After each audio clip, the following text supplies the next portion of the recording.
Boa noite. Que a maravilhosa e superabundante graça de Cristo esteja no seu e no meu coração. Amém? Louvado seja Deus por sua vida. Louvado seja Deus por você estar aqui essa noite. Com o coração aberto e desejoso de quê? De ouvir a palavra de Deus. Esse é o desejo do meu coração. Que a palavra de Deus seja proclamada, que seja ouvida.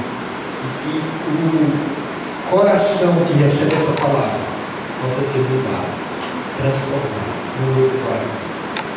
Durante essa semana, nós estamos estudando alguns encontros de Jesus, que algumas pessoas, ao se encontrarem com Jesus ou ao lidarem em uma situação de encontro com um grande mestre, tiveram a sua vida totalmente transformada. Alguns não permitiram que essa mudança acontecesse. Foi o caso do jovem rico. Mas mesmo assim essa lição nos ensina a tomar, esse encontro nos ensina a tomar uma decisão diferente daquilo. A talvez analisar o nosso coração e ver o que de fato está faltando. Ver se Cristo está faltando. Na noite de hoje, quero convidar você a abrir sua Bíblia em Lucas capítulo 15. E eu sei que a maioria de vocês vão abrir a Bíblia em Lucas capítulo 15 e vão dizer, eu já sei sobre o que vai falar. Porque em Lucas capítulo 15 nós encontramos o quê? Quem pode me ajudar? O filho pródigo. A parábola nós conhecemos como o filho pródigo, da ovelha perdida, da dracma perdida. Não é verdade? Vocês conhecem essa parábola, essa história contada por Jesus? Sim ou não? Sim. E eu falei, não sei se vocês lembram, eu percebi que tem alguns que não são bons de memória, pelo menos para nome. Eu também não sou tão bom. Mas, geralmente, eu costumo dizer o seguinte, que as histórias que mais são familiares a nós, que pensamos que conhecemos, são as mais perigosas. Sabe por quê? Porque nós lemos desatentos. Nós pensamos que já sabemos tudo, nós conhecemos os pormenores, e nós não cavamos profundamente para entender as lições preciosas e maravilhosas que a palavra de Deus quer comunicar ao seu e ao meu coração. E eu espero que ao estudarmos Lucas capítulo 15 hoje, nós possamos perceber coisas que não tinham percebido ainda. Mas principalmente que nesse encontro de algumas pessoas com Jesus, nós possamos aprender a se encontrar com Ele, ao percebermos um aspecto dele que só Ele tem para ofertar. Lucas capítulo 15. Eu gosto muito do Evangelho de Lucas, porque ele traz algumas histórias que só acontecem no Evangelho de Lucas. Histórias que são peculiares, histórias que são únicas. Nós conhecemos essa parábola como a parábola do filho pródigo. Mas se eu fosse dar um título para essa parábola, sabe qual título eu daria? A parábola do pai de amor. A parábola ela não foca nos filhos, mas ela foca no pai. Ela foca na atitude do pai, não somente para com o filho, mas para com os dois filhos. Nós vamos tentar entender isso hoje. Mas antes de irmos para a palavra de Deus, quero mais uma vez orar para abrirmos o nosso coração, para pedirmos que o Espírito seja o nosso professor, que a palavra de Deus traga vida à nossa vida. Feche os seus olhos. Bom Pai, te louvamos, Senhor, por nessa noite de quarta-feira estarmos reunidos aqui em Teu nome para celebrar os Teus filhos em nossa vida. Senhor, nós já depositamos a nossa vida, o nosso coração em Tuas mãos, e também pessoas das quais nós amamos e tem muita valia diante de nós. Pessoas que estão precisando do Teu toque, que restaura, que renova, que refaz, da cura, da transformação, de esperança, de vida. Mas nesse momento, nós confiando em Tua palavra, a mesma voz que o outro tudo criou, nós abrimos o nosso coração, nós dizemos, Senhor, nos ensina, que Teu Espírito seja o nosso professor, que possamos, como a cada dia dessa semana, nos encontrar com Cristo Jesus, e que ao nos encontrarmos com Ele, nós possamos ter vida nele, pois rogamos em nome dele. Amém. Lucas capítulo 15, nós encontramos 3 parábolas. Alguns vão colocar 4 parábolas que Jesus conta, porque no capítulo 16 nós encontramos a parábola do administrador infiel. Mas em Lucas capítulo 15 são 3 parábolas. Eu quero a ajuda de vocês. Vocês disseram que conhecem a parábola. Qual é a primeira parábola contada aí em Lucas 15? Parábola da ovelha perdida. Basicamente essa parábola conta a história aqui. Um pastor que tinha quantas ovelhas? 100. E ele perdeu quantas ovelhas? Uma. Ele deixou as 99 e foi em busca dessa uma. E o que aconteceu? Ele encontrou essa ovelha. Ele encontra essa ovelha, ele coloca sobre os seus ombros, ele volta para a sua casa, ele se alegra com seus amigos, e a Bíblia vai dizer que há júbilo, há alegria no céu quando o pecador se arrepende, quando o perdido é achado. Deixa eu fazer uma pergunta para vocês. A ovelha, ela estava perdida dentro ou fora do aprisco? Hã? Fora ou dentro? Ficou aí uma confusão. Fora. O pastor deixa o aprisco, deixa o rebanho e vai em busca dessa ovelha. Ela está longe, ela está fora, ela está distante. Só que depois vem outra parábola. Qual é essa parábola? Da dracma perdida, da moeda perdida. A moeda está perdida dentro ou fora? Dentro. Quantas moedas a mulher tinha? A mulher tinha quantas moedas? Ela perdeu uma. 10 moedas. E ela perde uma. Ela vai à casa, ela acende a lâmpada, ela encontra a moeda. Quando ela encontra, ela se alegra com as suas amigas e mais uma vez é repetido, que é a alegria no céu. Sim, fazem uma festa, eles se alegram, porque aquele recurso era precioso para aquela mulher.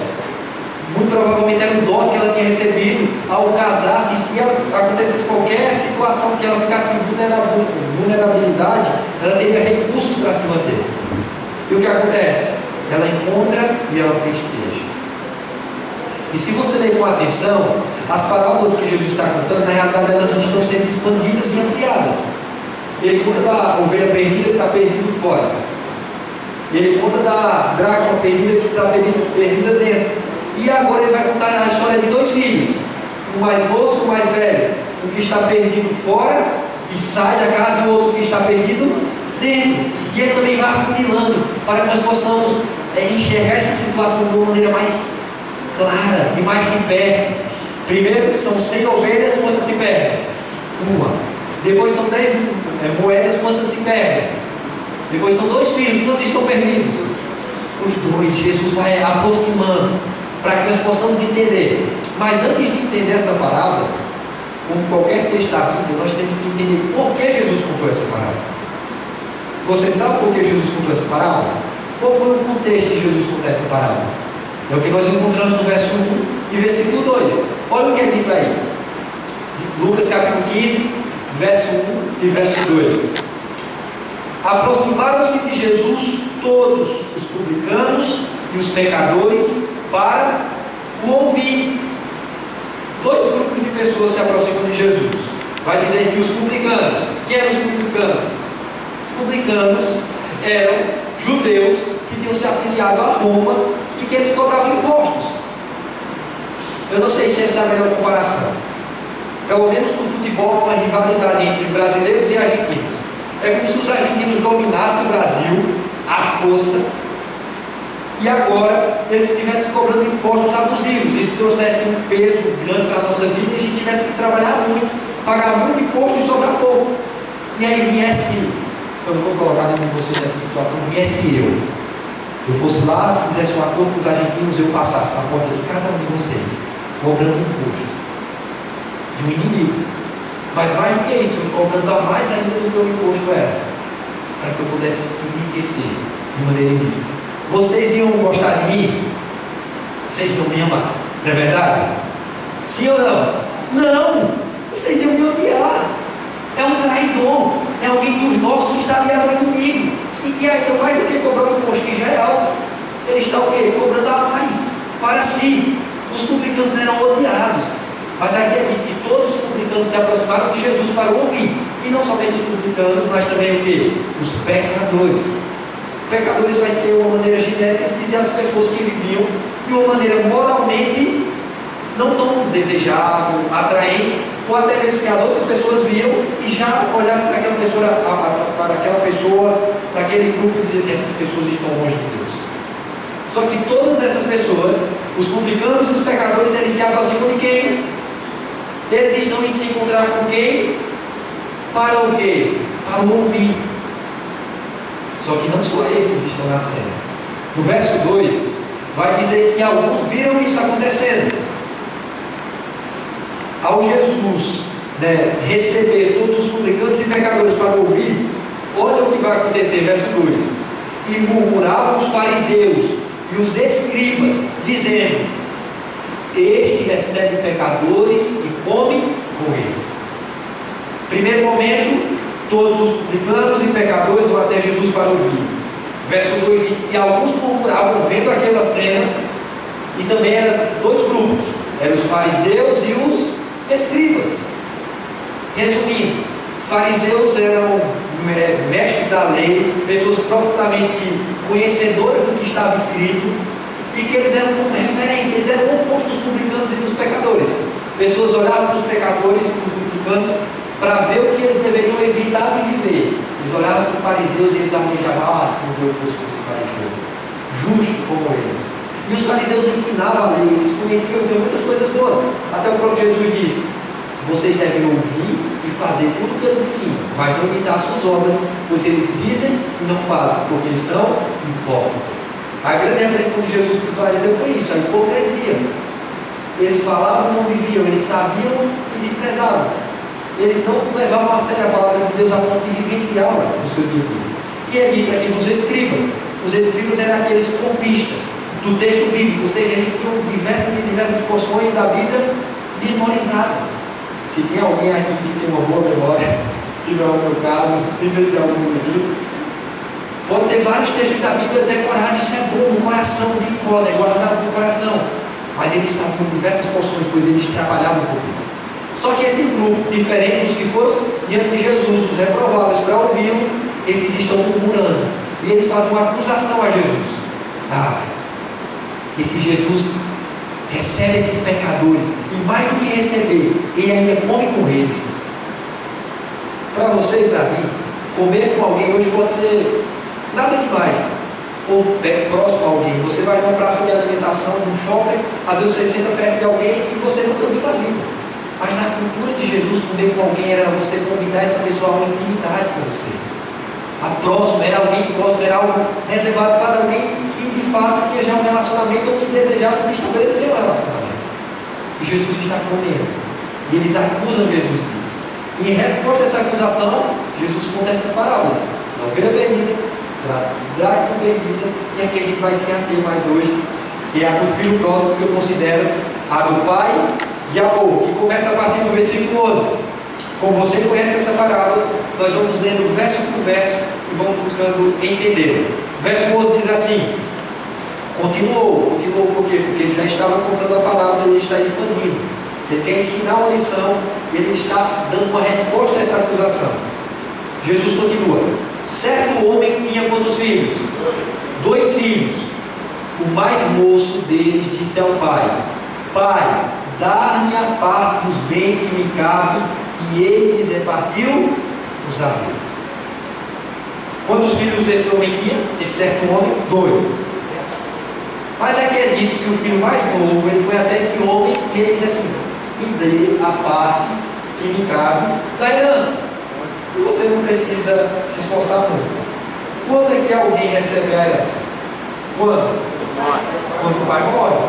Você sabe disso. Ou seja, de maneira indireta ou até mesmo escancarada, talvez, muito provavelmente ficou claro isso. Ele se aproxima do pai quando ele diz assim: pai, eu quero a parte que me cabe na herança. Ele está dizendo o quê? Eu quero que o senhor morra. Por quê? Se eu recebo a herança quando o pai morre, e ele está desejando essa herança, ele está falando isso para o pai: eu quero que o pai morra. Isso para nós é escandaloso. Se um filho, por exemplo, chegasse em você hoje, talvez ele não pediria a herança das dívidas, que talvez alguns tenham, mas ele iria pedir a herança dizendo: você vai para lá, moleque, vai trabalhar, ou sentaria com ele, contaria toda a história do seu trabalho, enfim, daria uma lição. Você iria encarar aquilo como uma afronta, mas na cultura de Jesus isso era mais afrontoso. Tem um historiador chamado Kent Bailey. Ele escreveu um livro chamado Parábolas do Camponês, e ele trata sobre as parábolas do Evangelho de Lucas. E ele viveu ali no contexto do Oriente, e ele decidiu pesquisar para ver se alguma família, alguma história parecida com essa do relato dele. E ele descobriu 2 histórias semelhantes a essa: que o filho chegou diante do pai e pediu a herança, o pai não filho. Sabe o que aconteceu? Na primeira história, o filho foi lá diante do pai, pediu a herança, o pai ficou tão triste, ele se sentiu tão desonrado diante de sua família, diante de sua comunidade, que que depois de alguns dias ele morreu. Literalmente, ele morreu. Tamanho desgosto e desonra o pedido do filho ocasionou. No segundo caso, ao filho impedir, isso é história real, ele fez uma pesquisa no Oriente. Ao filho pedir a herança ao pai, o pai se sentiu tão desonrado, tão afrontado, que ele matou o próprio filho. E ele não foi repreendido por sua família ou por as outras famílias, porque de fato isso é uma tamanha desonra. Para você ter noção do que está acontecendo aqui. Na vida real, ou na história, um pai morre de desgosto e o outro mata de desgosto. Mas o pai da parábola, o que ele faz? Ele divide. Se o seu filho chegasse em você e dissesse assim: eu quero que você morra, porque eu quero que tudo que é seu esteja em minhas mãos, eu faço o que eu quero. Você está aqui nas suas mãos tudo que é meu. Vai. Tudo o que será seu dia quando eu morrer, eu já te dou agora. Você faria isso? Não. Mas o pai da parábola faz isso. Ele vai ser dito aqui no versículo 12, que ele lhes repartiu os haveres. Às vezes a gente lê toda essa história e a gente não entende. O pai que está sendo afrontado, desonrado, ele concede o pedido do filho. Vocês sabem quem é o pai aqui da parábola? A quem Jesus está retratando? Quem? Deus. O filho chega com um pedido absurdo, mas o pai concede. E aqui tem um detalhe importante. Verso 12 diz que ele lhes repartiu os haveres. Está no singular ou no plural? Plural. O pai não dividiu só para o filho mais novo, não. Muito provavelmente ele dividiu também para o filho mais velho. E um detalhe: o filho mais velho ele tinha direito a 2/3 da herança. Se o pai tinha 90 mil na conta, ele recebeu 60. O pai divide. O pedido absurdo que merecia uma repreensão, o pai concede. E a história vai continuar. E você conhece. Vai dizer que o filho, depois de alguns dias, verso 13, passados não muitos dias, o filho mais moço, ajuntando tudo que era seu, partiu para uma terra distante. E lá dissipou todos os seus bens, vivendo dissolutamente. Esse filho que recebe a herança, ele agora sai de perto do pai, ele sai da casa do pai, mas mais do que isso, ele sai da região que o seu pai mora. Ele vai para uma terra distante. Comumente os intérpretes da Bíblia, eles vão entender que ele vai para fora do território de Israel. Ele quer viver numa terra sem lei, numa terra na qual ele não possa ser repreendido, que ele possa viver de maneira irresponsável, dissoluta. E ele vai para essa terra distante, e lá ele gasta tudo. Tudo que ele recebeu do pai como herança, ele gasta. A situação fica ruim, porque o texto vai continuar falando, verso 14, que depois de ter consumido tudo, sobreveio àquele país uma grande fome, e ele começou a passar necessidade. Ele recebe aquele valor considerável como herança do seu pai, ele vai para uma terra distante, ele está vivendo uma terra sem lei, ele está vivendo de maneira irresponsável, ele gasta tudo que é seu e agora ele está sem nada. E para piorar a situação, o que acontece? Vai dizer que viu uma grande fome. E ao ouvir uma grande fome, no verso 15, vai dizer que então ele foi e se agregou a um dos cidadãos daquela terra, e este o mandou para os seus campos a guardar porcos. O judeu, ele não comia o porco, considerava impuro e nem criava o porco, mas agora ele estava cuidando de porcos. A situação dele era tão crítica, e aqui vai ser dito no verso seguinte, no verso número 16, que ali ele desejava ele fartar-se das alfarrobas, que era meio que uma ração que era dada aos porcos, que os porcos comiam, mas ninguém lhe dava nada. Imagine essa situação. Esse homem que saiu da casa do pai, esse homem que afrontou o seu pai, mas o seu pai reagiu a essa afronta não com outra afronta ou com rigidez, mas digamos assim, pagou o mal com o bem, lhe deu a parte que cabe na herança. Ele agora sai da casa do pai, vai para uma terra distante, está vivendo de maneira irresponsável, gastou tudo, vem uma grande fome, ele está cuidando de porcos, agora ele olha para a comida do porco, a ração do porco, e ele quer comer. Mas nem aí se ele tem acesso, vai dizer que ninguém lhe dava nada, ninguém prestava atenção nele, ninguém era sensível à situação dele, ninguém o via na miséria que ele estava. E agora ele se encontra no fundo do poço, ou no poço sem fim. Mas o que vai fazer ele mudar de situação? O que vai fazer ele perceber o caminho que ele trilhou na vida? O que vai fazer ele ter talvez uma atitude para mudar? E aqui é onde nós devemos nos atentar. No verso 17 é dito: então caindo em si. Para alguém cair em si é porque ela estava fora de si. Ele não percebia o que ele estava fazendo. Ele não percebia a realidade das suas escolhas. Ele não percebia o caminho que a sua independência e distância do pai estava levando. Vai dizer que caindo em si. O que levou ele a cair em si? Preste bem atenção. Caindo em si disse: quantos trabalhadores de meu pai têm pão com fartura, e eu aqui morro de fome. Sabe o que faz esse filho cair em si?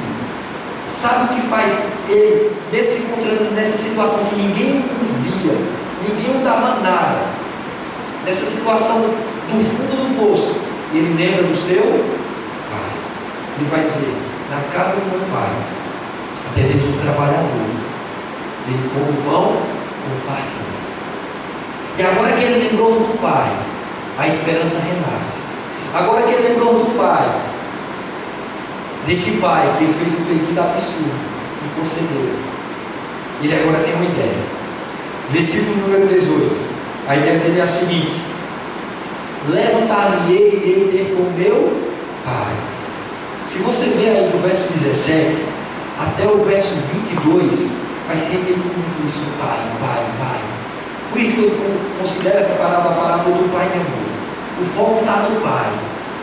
O recomeço começa lembrando do pai. E ele vai dizer: levantar-me-ei e irei ter com meu pai.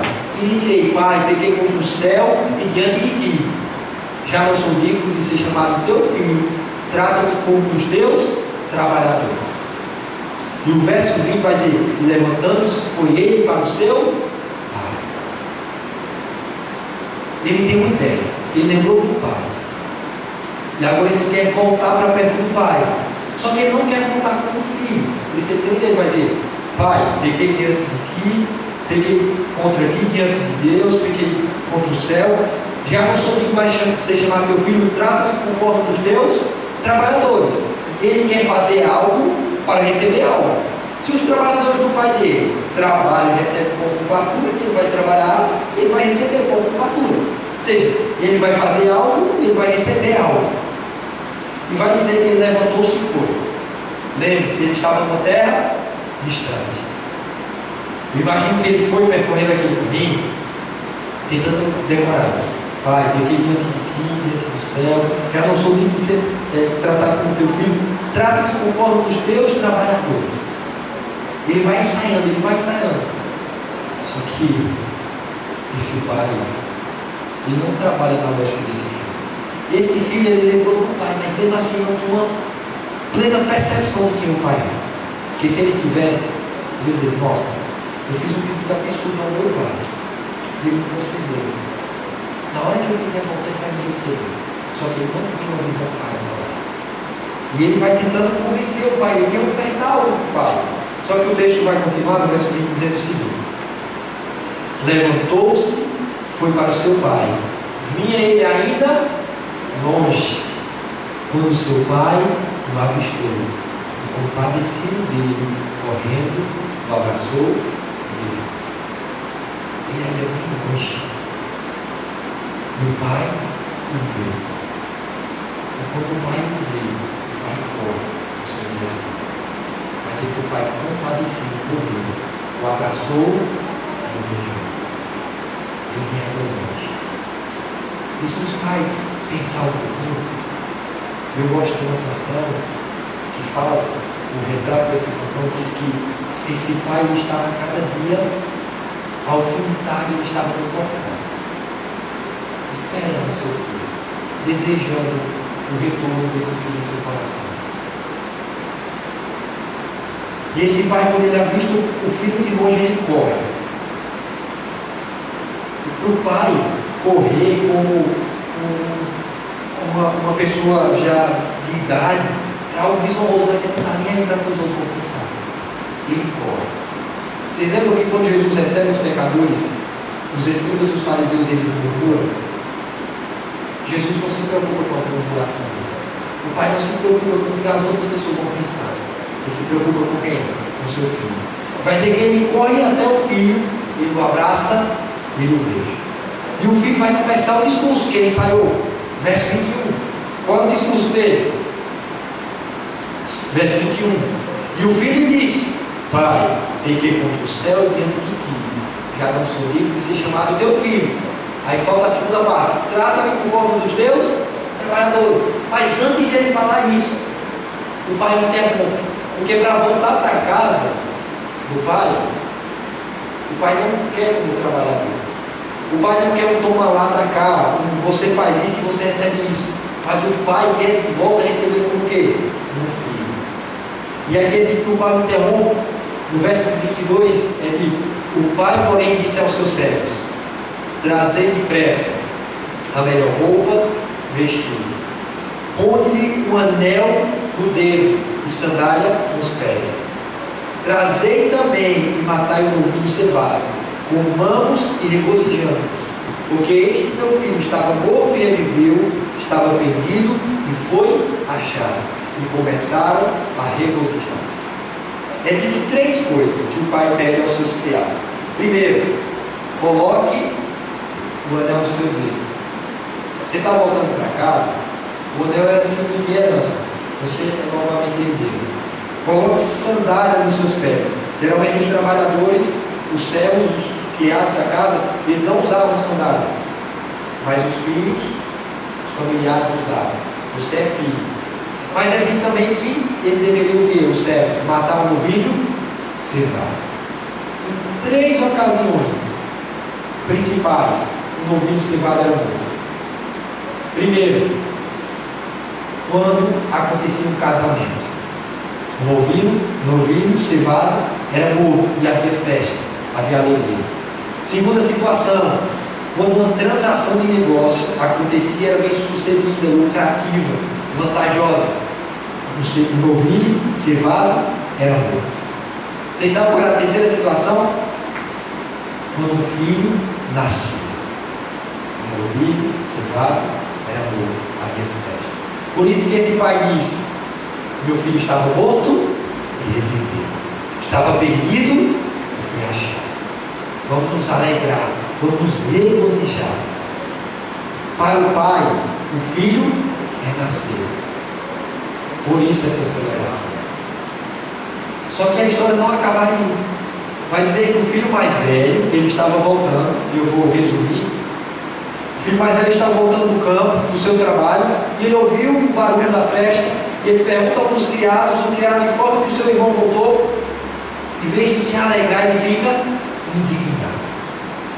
Perceba, o filho mais novo representa os pecadores e os publicanos, que estão sentados à mesa diante de Jesus, estão celebrando. O filho mais velho é o que murmura, é o que fica indignado, assim como os escribas e os fariseus. Ele vai ficar indignado. Meu pai, olha o que ele está fazendo. O pai sai, o pai vai de encontro, o pai quer salvar o perdido fora e o perdido dentro. O pai ama incondicionalmente. E vai dizer que o pai vai até esse filho e diz: meu filho, o que aconteceu? Vai dizer: pai, eu nunca desobedeci nenhuma ordem suas, nenhuma. Estou servindo minha vida toda ao Senhor, e nem sequer um cabrito o Senhor me deu para se alegrar, para festejar com meus amigos. E vem esse teu filho, ele não chama de irmão, vem esse teu filho, que gastou todos os teus bens com prostitutas e meretrizes e outras coisas mais, e você dá uma festa para ele. O pai olha para ele e diz: meu filho, tudo que é meu é teu. Mas era preciso que nós nos regozijássemos e nos alegrássemos, pois esse teu irmão estava morto e reviveu, estava perdido e foi achado. Na parábola para aí. Para com o pai apelando ao coração do filho que está fora. O filho que saiu foi para uma terra distante. O filho que desonrou o pai. Mas o filho agora que volta é recebido com festa e com alegria, como uma criança que nasce. Mas outro filho que ficou, mas que não enxerga claramente o pai assim como que foi embora, que vive uma vida de eu oferto isso para receber aquilo, mas o pai diz assim: olha, você está falando de sua fidelidade, você quer um cabrito porque você nunca desobedeceu minha ordem, tudo que é meu é teu. Você não entende que eu não oferto pelo seu mérito, pelo seu desempenho, mas por minha graça, por meu amor. Mas o filho mais velho continua do lado de fora. E é isso. Os pecadores, os publicanos estão comendo à mesa com Jesus. Os fariseus estão do lado de fora, murmurando. E esse é o convite de Jesus. Para os que estão longe, para os que se afastaram da casa do Pai, o Pai está de braços abertos, desejoso que você volte para Ele. Aqueles que estão na casa do Pai, mas distante do Pai, ou com uma visão equivocada do Pai, o Pai deseja que eles possam vir e festejar a salvação do que foi do perdido fora e também participar da salvação, mesmo se você estivesse vivendo a situação de estar perdido dentro. Tem uma frase que eu ouvi que eu nunca esqueci, de um livro chamado Retorno do Filho Pródigo, que diz: nós somos o filho pródigo todas as vezes que nós buscamos amor incondicional em coisas, em lugares e nas pessoas, pois somente é Deus quem tem para ofertar. Muitas vezes nós buscamos nas pessoas, em posses, em lugares. O amor incondicional é aquilo que vai preencher plenamente o nosso coração, que vai satisfazer o nosso íntimo, que vai motivar a nossa vida, que vai envolver todo o nosso ser. E esse Pai que ama, esse Pai que ama incondicionalmente, que quando você acerta, o amor dele não aumenta, que quando você erra, o amor dele não diminui. Abre meu coração. O divisor da minha vida com Cristo foi eu entender esse amor. E foi isso que aconteceu com muitas pessoas. Paulo vai dizer que o amor de Cristo nos constrange, que o amor de Cristo é o que nos move. O amor de Cristo dentro do nosso coração e transbordando a nossa vida é o que nos identifica como discípulos dele. Se nós não entendemos, não percebemos esse amor e não recebemos desse amor, nos lançarmos na segurança desse Pai que ama incondicionalmente, nossa vida não desfrutaremos em nossa vida e nossa caminhada no que Deus quer, da segurança plena dele. Nessa parábola, o Pai representa Deus, o filho que sai representa os publicanos e os pecadores, o filho que fica do lado de fora, indignado, o filho mais velho, representa os fariseus e os escribas. E eu pergunto a você: onde está Jesus nessa parábola? Você já parou para pensar? Onde está Jesus nessa parábola? Alguns estudiosos da Bíblia vão dizer que Jesus, ele é o ouvido que foi morto, para que pudesse haver festa, para que pudesse haver alegria, júbilo, salvação. Jesus, ele morre para que possa haver em nossa vida alegria. E a maior de todas as alegrias, a alegria da salvação. Eu não sei como você se encontra hoje. Se você se vê perto do Pai, recebendo o amor do Pai, vivendo em resposta ao amor do Pai, ou se você se vê longe, você se vê distante, você sente no seu coração e você percebe em sua vida que você precisa se render diante desse Pai, que você precisa se permitir envolver-se no amor do Pai, um amor que regenera, um amor que traz paz, um amor que de fato traz propósito e significado para a vida, que redireciona a nossa história, que transforma. Eu não sei qual é a sua situação, mas nós vamos ouvir um louvor, o irmão Elias vai cantar, E se o desejo do seu coração dizer assim, eu quero ser alvo a cada dia desse amor, eu quero que esse amor me transforme, eu quero que esse amor seja transbordando em minha vida e alcance outras pessoas, eu quero viver perto do Pai, eu quero estar plenamente satisfeito do Pai, eu quero viver a vida que vale a pena ser vivida, que é a vida ao lado de Deus. Que você fale com Ele, que você se entregue a Ele, que você se renda diante do Pai. Que essa seja a sua oração. Vamos nos colocar de pé. Pai, Senhor, tantas vezes nós somos igual que nós conhecemos como filho pródigo. Muitas vezes buscamos amor incondicional em coisas, plena satisfação, em lugares, em posições, em pessoas, mas permanece um vazio. Aquilo que pensávamos como filho, que iria trazer felicidade, contentamento, vida, bem-estar, se esvai, escorre pelos nossos dedos, porque somente um plenamente nos satisfaz que é aqui, Senhor. Possamos receber do Teu amor que é incondicional, que esse amor enche o nosso coração e transborde para alcançar outras pessoas. Alguns talvez estão longe de Ti, ó Pai, que eles sabem que o Senhor está de braços abertos, aguardando para recebê-los de volta, que o Senhor corre, o Senhor é o maior interessado nessa reconciliação. Alguns talvez estão aparentemente perto, estão na casa do Pai, mas estão sem enxergar claramente quem o Pai é, o seu amor e o que Ele oferece. Estão tentando conquistar o amor e o mérito, o algo do Pai. Mas que nós todos, como os Teus filhos amados, possamos enxergar claramente o Teu amor e que vivamos em resposta a esse amor. Pois aquele que ama de todo o coração o Senhor se entrega por completo em Tuas mãos. Aquele que ama o Senhor em resposta ao Teu amor não se entrega pela metade, mas é todo Teu. Tudo que tem, tudo que é Teu. É resposta ao Teu amor. Coloca os Teus filhos amados em Tuas mãos.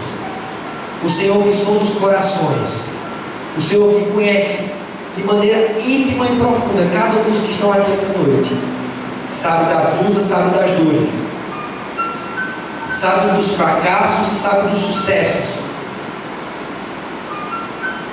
Independente disso, Senhor, que o Teu abraço nos alcance, que nossa vida seja marcada por intimidade com o Pai, seja marcada com o Teu abraço, e que nós possamos nos alegrar, pois em Cristo Jesus a salvação. O perdido é achado, o morto renasce, e a celebração, pois o Senhor nos salva. Nós nos colocamos em Tuas mãos, Senhor. Que o Teu amor nos envolva, que o Teu amor nos alcance, que o Teu amor nos transforme. Em nome de Jesus. Amém. Que o amor do Pai seja muito no nosso coração. Você tem uma boa noite.